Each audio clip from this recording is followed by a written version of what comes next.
Hola, bienvenidos a Estuviendo, un podcast dedicado al ámbito escolar y la educación.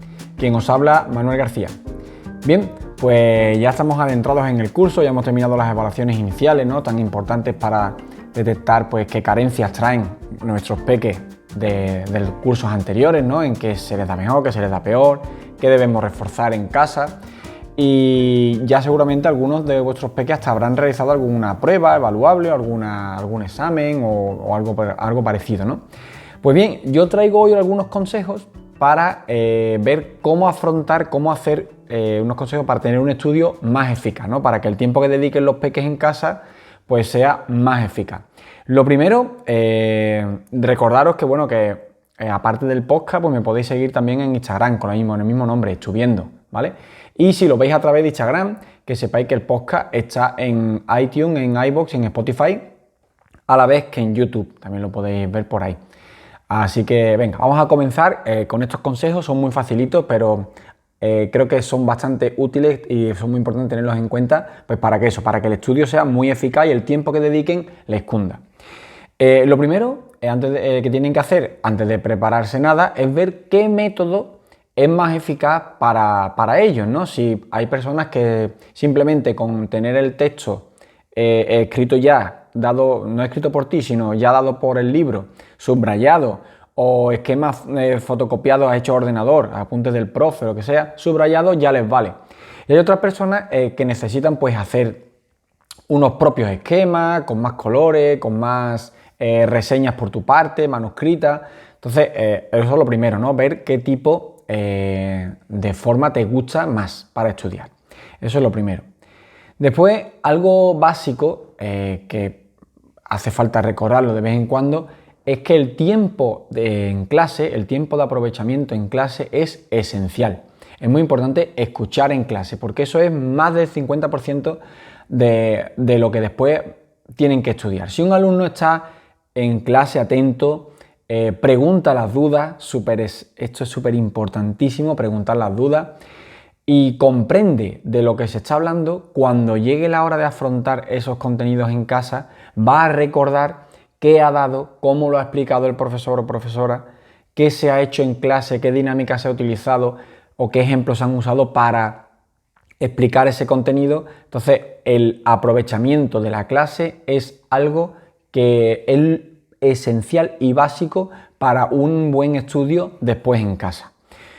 Aprovechando esto, si algunos profes nos están escuchando, pues también decir que crear un ambiente en la clase en el que se pueda preguntar con total libertad, siempre respetando las normas, por supuesto, levantando la mano y demás, pero que se pueda preguntar en clase, si hay que explicar lo mismo 30 veces, que se explique lo mismo 30 veces, porque debemos de tener muy en cuenta que los peques son peques y no ordenadores ni robots, que no llegan a clase sabiendo el contenido que tú ya vas a explicar. Muchas veces caemos en el error de que como el contenido a lo mejor lo hemos explicado ya muchas veces a lo largo de los años que llevamos trabajando, pues para nosotros es demasiado fácil porque lo hemos explicado tanto que ya es pan comido, pero claro, hay que ser muy empático y saber que los niños y niñas que están recibiendo ese contenido es la primera vez que están recibiendo ese contenido. Entonces están viendo algo totalmente nuevo para ellos. Entonces muchas veces se cae en el error de, chiquillo, pero si esto es muy fácil, ¿cómo no lo entiende? Pues no lo entiende, pues claro que no lo entiende, porque es la primera vez en su vida que está viendo eso. Entonces, eso hay que tenerlo muy en cuenta. Un docente que no tenga esto en cuenta, ¿qué clase de docente es, no? Entonces, vamos a partir de esa base. Una vez creado este ambiente ideal, en el que se puede preguntar con total respeto, sabiendo que ningún alumno se va a reír de otro por preguntar una duda que pueda ser quizá una tontería para nosotros, pero para ellos es lo que le impide seguir avanzando, el engranaje que falta para que todo circule y comprenda y asimile lo que estábamos explicando con lo que ya sabía de antes. Entonces, eso sería lo primero, lo segundo más bien, después del tipo de forma de estudiar, que yo creo que esto es lo más importante, ¿no? Después, en cuanto al lugar de estudio, si hay gente que estudia en bibliotecas, ahí el sitio ya está acondicionado, con una luz adecuada y un silencio adecuado, una tranquilidad. Pero si nuestros peques estudian en casa, si son edades tempranas, dudo mucho que vayan a la biblioteca, pues es muy importante que sea un lugar tranquilo, que tenga, a ser posible, luz natural, que no haya que estar siempre iluminando con bombillas, aunque sean LED, da lo mismo. Y, por supuesto, que sea siempre el mismo lugar. Intentemos siempre que sea el mismo lugar. Si alguna vez el niño tiene que ir a casa de los tíos o a casa de los abuelos a estudiar, no pasa nada.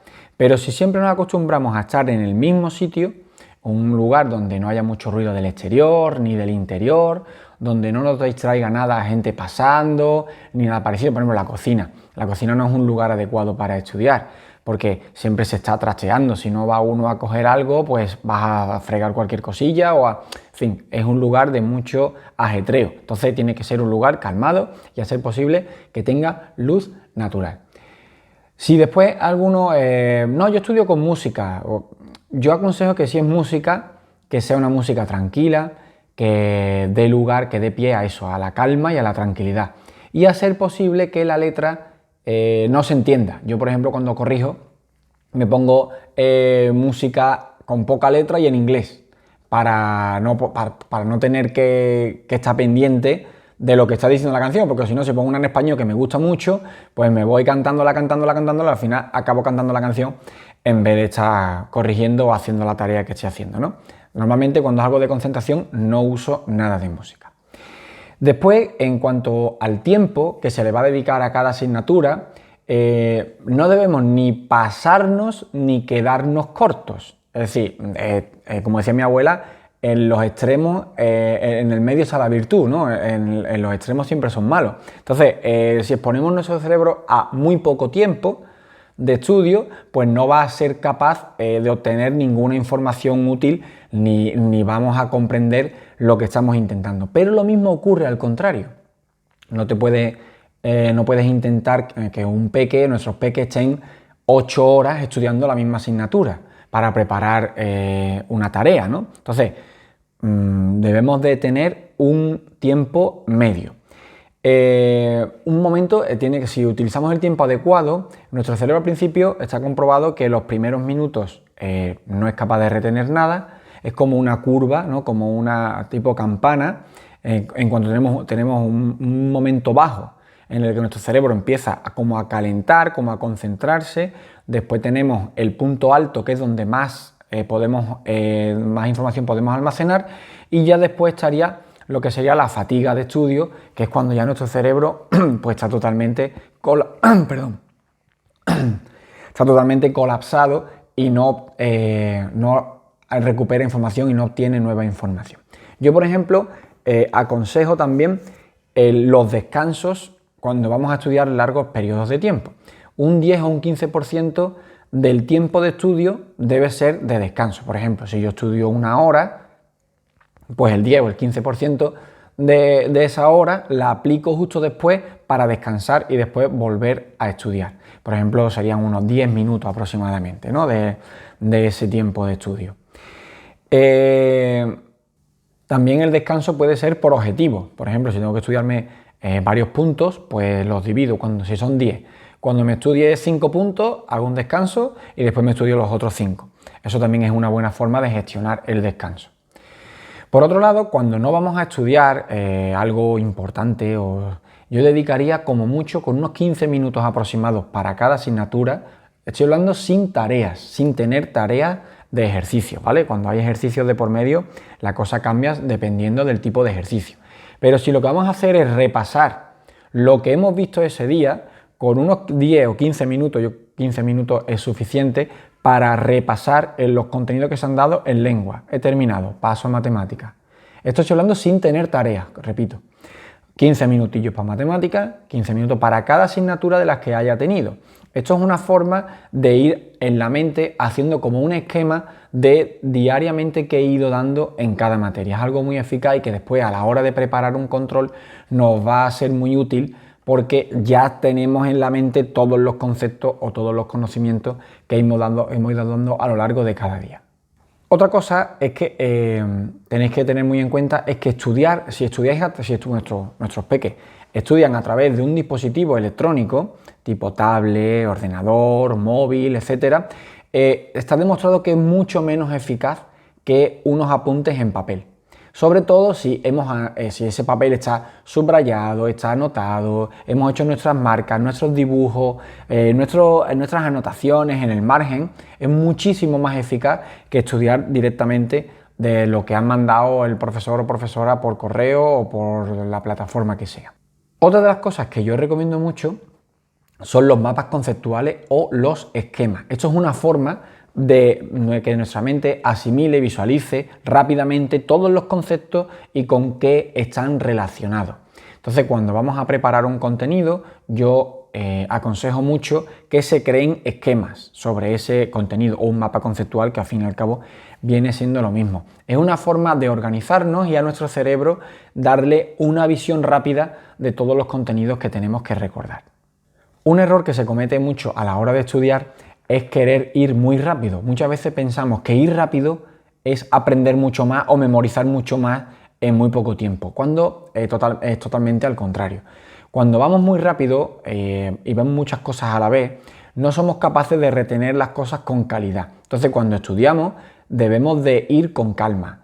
Debemos de dedicarle el tiempo suficiente al contenido o a lo que se esté estudiando hasta que lo asimilemos en su totalidad. Esto va a ser mucho más efectivo que si voy corriendo y estudiándome las cosas a toda velocidad, porque se me va a olvidar en muy poco tiempo. De la otra forma que yo digo, los contenidos van a quedarse en nuestra mente pues, de una manera mucho más duradera. Por ejemplo, una de las cosas que funcionan mucho, yo conozco muchos alumnos que utilizan pizarras, por ejemplo, es que intentemos explicarnos en voz alta, que ellos intenten explicarse en voz alta, lo que están estudiando, como si fueran sus propios alumnos. Entonces muchos alumnos que yo conozco utilizan pizarras en clase y se hacen ellos mismos explicaciones. También vale grabarse, por ejemplo. Grabarse no hace falta que sea en vídeo, porque después en vídeo tú sabes que se puede perder un poco el tiempo, tonteas, demás, pero en audio se pueden grabar y cuando estén en otro sitio se pueden escuchar a sí mismos y volver a recitar o a recordar esos contenidos que han estado aprendiendo. Otra de las cosas que aconsejo mucho, y además podemos utilizar para esto las nuevas tecnologías, es que se apoyen en otros compañeros. Es decir, una vez que ya está la tarea preparada, una vez que ya han estudiado los contenidos, que los pongan en común con otros compañeros. Puede ser por teléfono, puede ser por videollamada o videoconferencia, o que queden en persona. Lo que pasa es que si eso es más complicado, pues la videollamada puede ayudar mucho para que unos a otros pues se digan los contenidos que han aprendido, se los expliquen unos a otros. Eso va a dar pie a nuevas situaciones, a dudas, a resoluciones de estas dudas y va a ser muy eficaz. Para terminar, el último consejo es repasar la noche antes del control. Cuando tenemos una prueba, repasar la noche antes, no estudiar la noche antes, porque eso es otra. Está claro que cuando tienes que preparar una prueba, tienes que prepararlo con bastante antelación. Para eso son todos estos consejos que estoy dando. Si tú tienes un examen el jueves, no te puedes empezar a estudiarlo el miércoles. Tendrás que haberlo empezado muchos días atrás, dependiendo de cuánto contenido tengas que estudiar, ¿no? Entonces, la noche antes, cuando ya están todos los contenidos aprendidos, viene muy bien que repasen todo el contenido antes de dormir. Esto es una forma de que cuando están dormidos el cerebro pues siga asimilando, dando vueltas a todo lo repasado y va a dar muchos frutos y va a amanecer pues con todo repasado y con todo bien estructurado en la mente, que es de lo que se trata. Así que bueno, si seguís estos consejos, pues creo que la eficacia del estudio de vuestros peques va a mejorar muchísimo. Estoy seguro de que van a ir mucho mejor preparados que si no usáis estas técnicas, ¿no? De todas maneras, también me gustaría que si usáis otras técnicas que os sirven, que son efectivas, pues me gustaría que me lo pusierais en los comentarios para que todos podamos nutrirnos de vuestras técnicas, ¿no? Así que nada, si las ponéis en práctica, estos consejos que os he dado y veis que son eficaces, pues también me gustaría que los dejarais en los comentarios. Pues mira, Manolo, estoy probando tal y la verdad que desde que lo estoy probando mi hijo o mi hija está mejorando muchísimo, o no me está sirviendo de nada, no sé, ¿no? Cualquier cosa, ¿no? Que queráis comentarme. Recordad eso, que estoy en Instagram, también con el nombre Estuviendo, donde además de los podcasts, pues también los martes tengo un reto, normalmente puede ser de pensamiento lateral, o un reto matemático, o un enigma, y que también es un buen momento para trabajarlo en familia, para tener un momento familiar y jugar con ese reto y dejarme la respuesta, ¿no? Así que nada, pues hasta aquí el programa de hoy, espero que os haya gustado. Nos vemos en el próximo programa. Recordad ser felices. Adiós.